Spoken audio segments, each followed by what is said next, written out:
আমরা রান্না করব কাচকি মাছ। প্রথমে আমরা কড়াইতে তেল দিয়ে দিয়েছি, কড়াইতে তেল দেওয়ার পরে পেঁয়াজ দিয়েছি। পেঁয়াজটা আমরা ভুনবো ভালো করে, যাতে মোটেই কাঁচা কোনো ভাব না থাকে।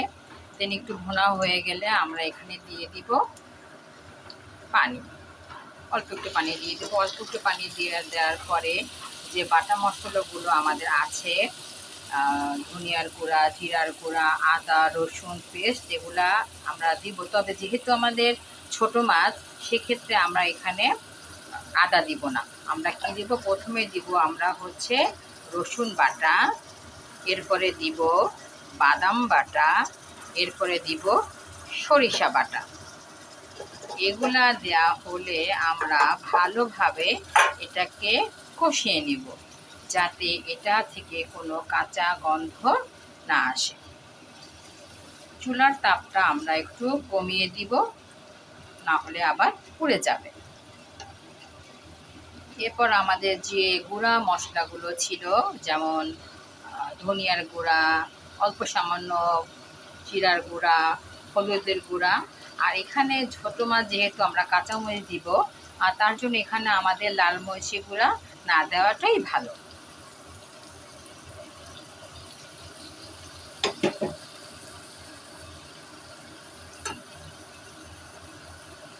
পানি দিয়ে ধুয়ে দিব।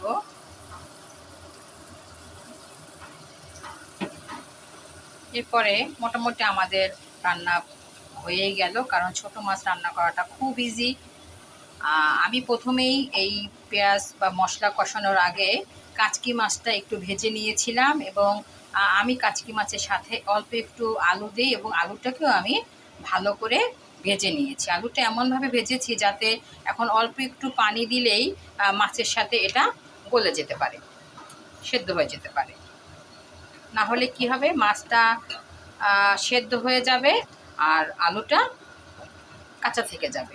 এখন আমি কি করব, পানি দিয়ে দিলাম, গরম পানি দিয়ে দিলাম। গরম পানি দিয়ে দেওয়ার পরে চুলার তাপটা একটু বাড়িয়ে দিব। চুলার তাপটা বাড়িয়ে দেওয়ার পরে এটা পানিটা যখন ফুটে উঠবে, তখন আমরা কাচকি মাছগুলো দিয়ে দিব। এই যে আমি কাচকি মাছগুলো হালকা ভেজে রেখেছি। কাচকি মাছের উপরে ওই যে আলু ভেজে রেখেছিলাম, সে আলুগুলো দিয়ে দিব।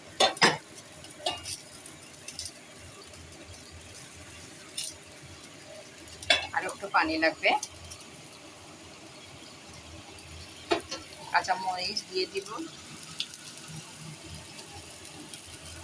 একটু ধনেপাতা কুচি দিয়ে দিব। নামানোর আগে আবার একটু ধনেপাতা দিয়ে দিব। হয়ে গেল আমাদের কাচকি মাছের ভুনা।